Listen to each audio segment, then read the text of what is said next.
Hi guys, it's me, Sarah. I'm so sorry I can't be here this year, especially since we're presenting my family story from my dad's side today. But I did send you my best friend Kat. Please be nice to her. I think she's gonna do a fantastic job presenting Helping Mom this year. So I hope you do enjoy this story about my family and have a great time. See you hopefully next year. Bye bye.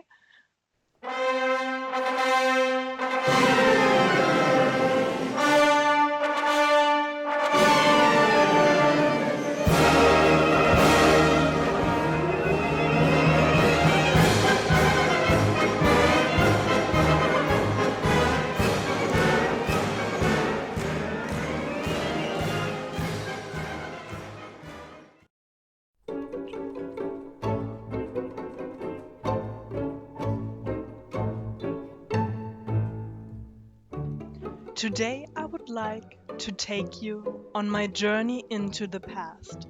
This is the story of two extraordinary women, a tribute to my great aunt Nené and my grandmother Midy, and the Andreu Rivel family story. Born in Spain 1897 as Marie-Louise Andreu, Nené grew up in the Victorian Edwardian era. This time period around the turn of the century was called the Belle Epoque in Europe, and it was the time of the Art Nouveau and the heyday of the circus.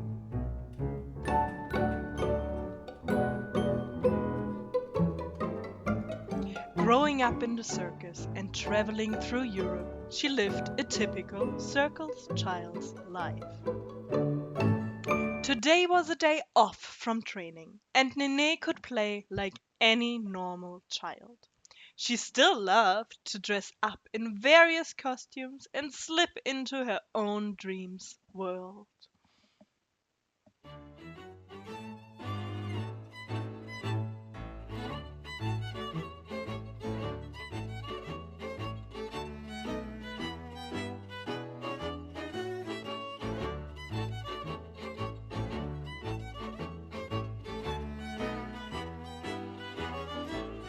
Most of all, she liked to play fortune teller with her friends.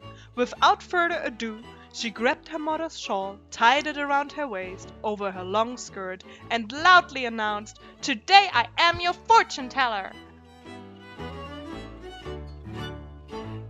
Then she took a glass bowl on the table, turned it around, and called her five brothers together. Who wants to know his future? Bolo, you are first! Circling mysteriously with her hands over the ball, she announced with a serious face, "You are getting married and will have 100 children." I'd rather not, if they're all as naughty as you are. Everyone was laughing.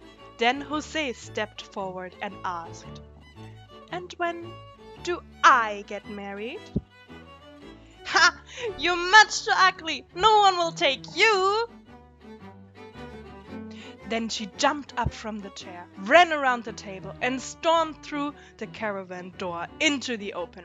She ran away as fast as she could. She knew her brother would not put up with this teasing so easily.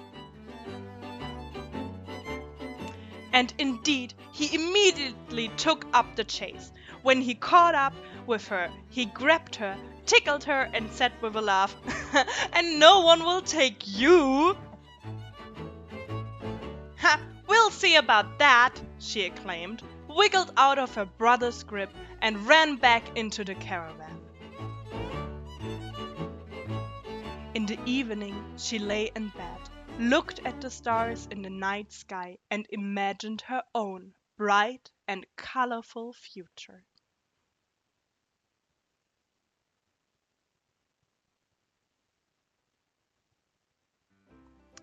Things could have been as turbulent as this in the Andreu family.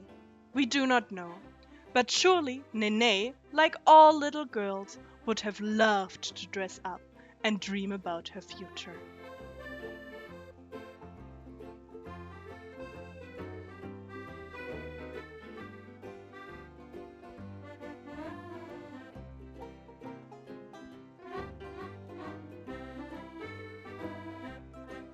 No one knew that the famous Circus dynasty would emerge from this gang of rascals one day.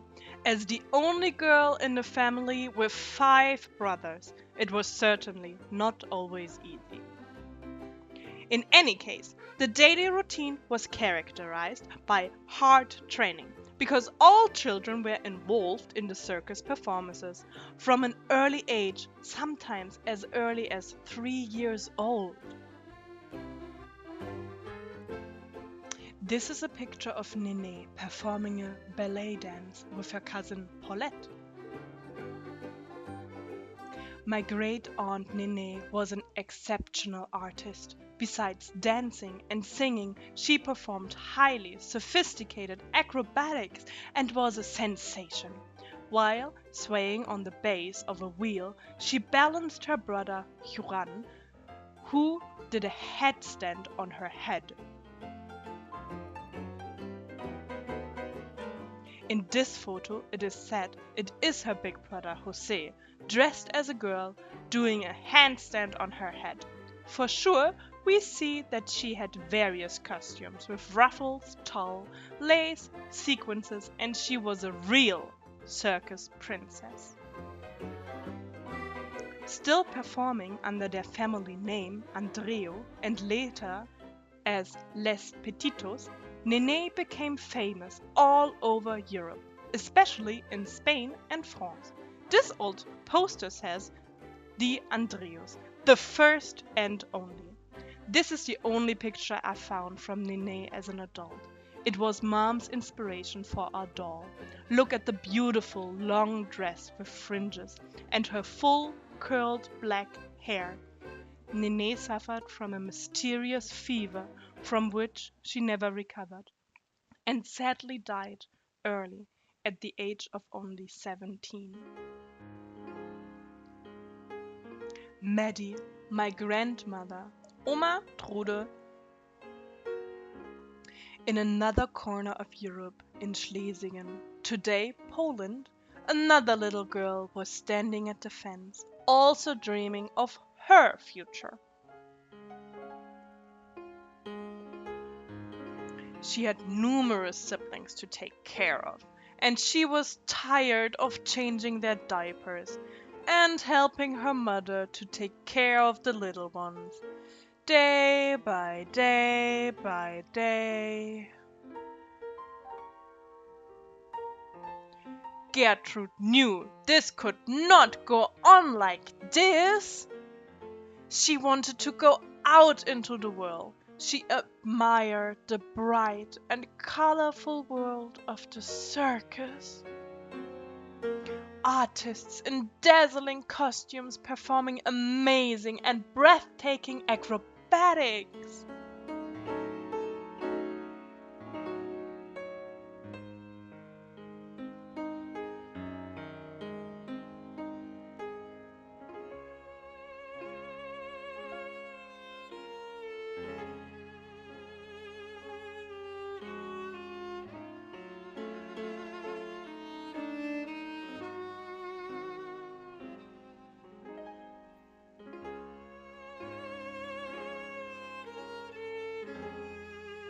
And not to talk about all the exotic, wild, and dangerous animals that can't be seen elsewhere.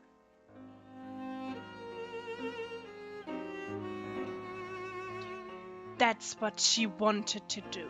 She wanted to be a circus princess. And indeed, one day a small circus came to town. This was her chance. 14-year-old Gertrude packed her small belongings and ran off with the circus. The artist troupe, the Trabers, had taken her in and taught her a lot.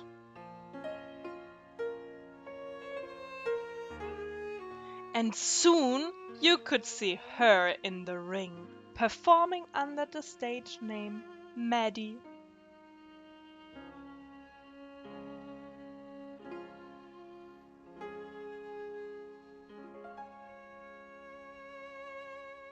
Yes, that's how my grandma Trude was. If she had set her mind on something, then she did it, and there was no stopping her. After all, she made her dreams come true. One day, Maddie met the famous Rivel brothers. René and Maddie fell in love. They married and got 3 children. This is how my grandmother became part of the Andreu Rivel family.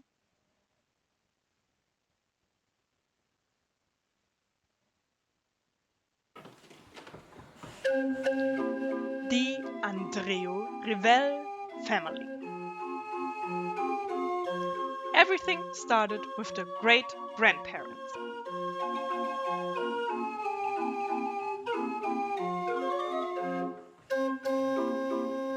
The Spanish trapeze artist Pedro Andreu and the French dancer Marie-Louise Lasserre had 6 children. Pedro, also called Pierre, is considered as the patron of the family, and he trained all his children with a strong hand.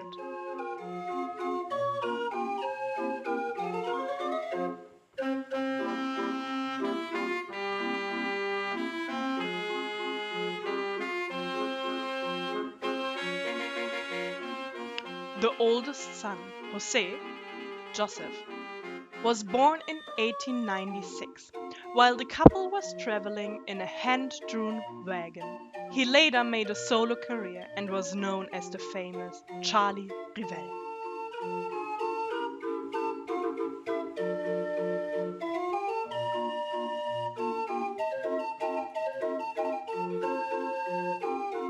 One year later, Nené was born as the only girl in the family. Ree already heard her story.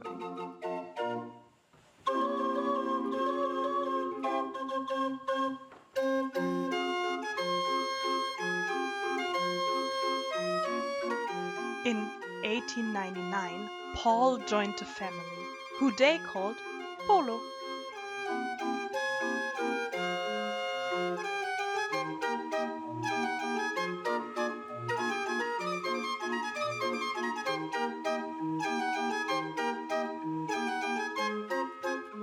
My grandfather, René, was born 1906 and had always been the white clown in the trio Rivel.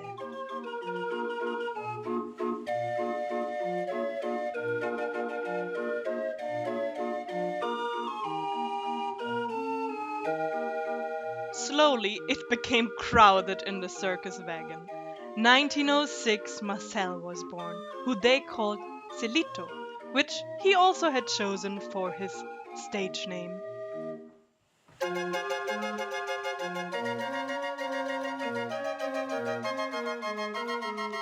The last and youngest Rivel brother, Roger Rogelio, was born in 1909 and made the troupe complete.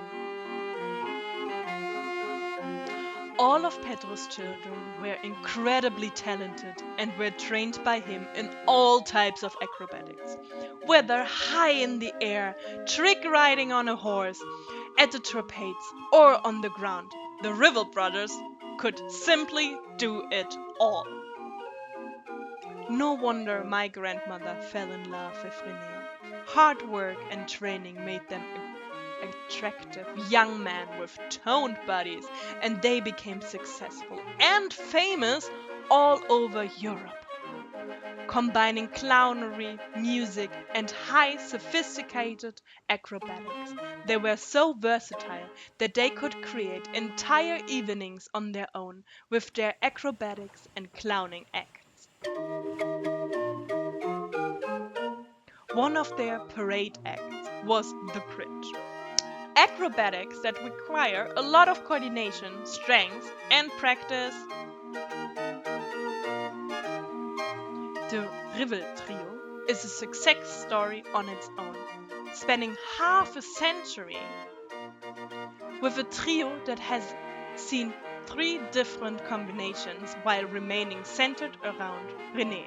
The brothers Andreu were one of Europe's most successful and celebrated clown acts.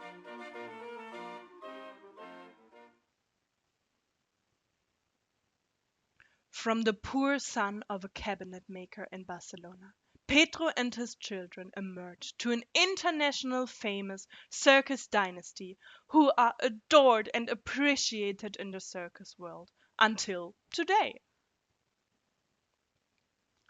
Charlie Rivel, the clown with the square nose. They could have lived happily ever after, but every family story has a shadow side. While the family rejected the political developments in Nazi Germany, they retreated to France in 1935. Charlie, however, wanted to start a solo career and stayed in Germany.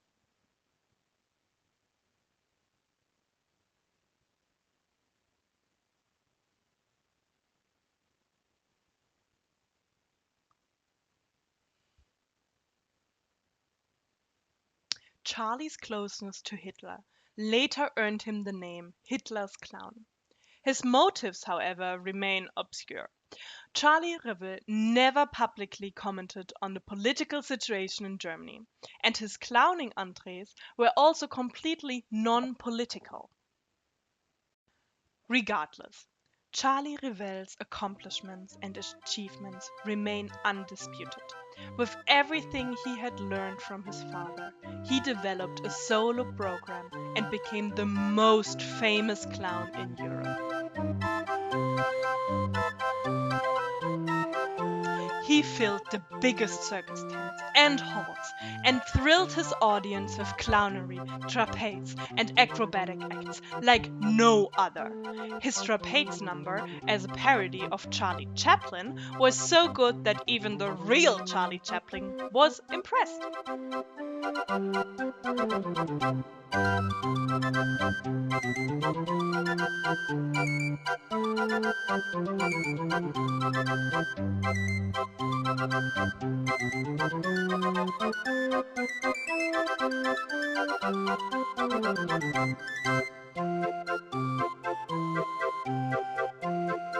His square nose, long red t-shirt, and oversized shoes became legend, and he shaped the image of a clown that we still have today. He received numerous awards for his work. Statues have been erected to him. Circus awards had been formed after his silhouette. The cinema movie Acrobat Schön was filmed in 1943. And he was painted by many artists.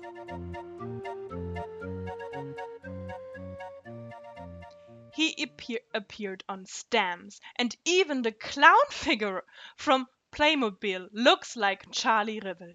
Charlie Rivel had his last performance in Madrid in 1982 and died at the age of 87, 1 year later. But his legend will live forever. You think a family with 6 children is not a dynasty yet?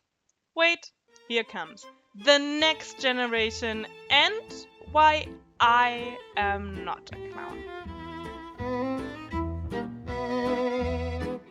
Charlie Rivel had 4 children. His sons, Charlie, Juanito, and Valentino, later performed under the stage name Les Charlie Riveles. His daughter, Paulina, was a dancer and married the Danish circus director Schumann. She became famous herself. Also, Polo had many children who all worked in the circus from the very beginning. So far I know, his daughter, Josette, was the first female clown in the family. René added 3 children to the gang. My Uncle Johnny was an acrobat as well and stepped in the Trio Rivel when his father got ill. My Aunt Renee performed with a dog show. Say ah and oh, 'cause here I am. Anything but a clown, and my dad isn't either. The story goes that they dressed my dad as a toddler in a clown outfit, and he was the cutest little clown who ever breathed. As soon as they let him into the ring and he caught sight of the audience, he stopped, turned around, and ran off the stage crying. And that was the end of the shortest clown career in history.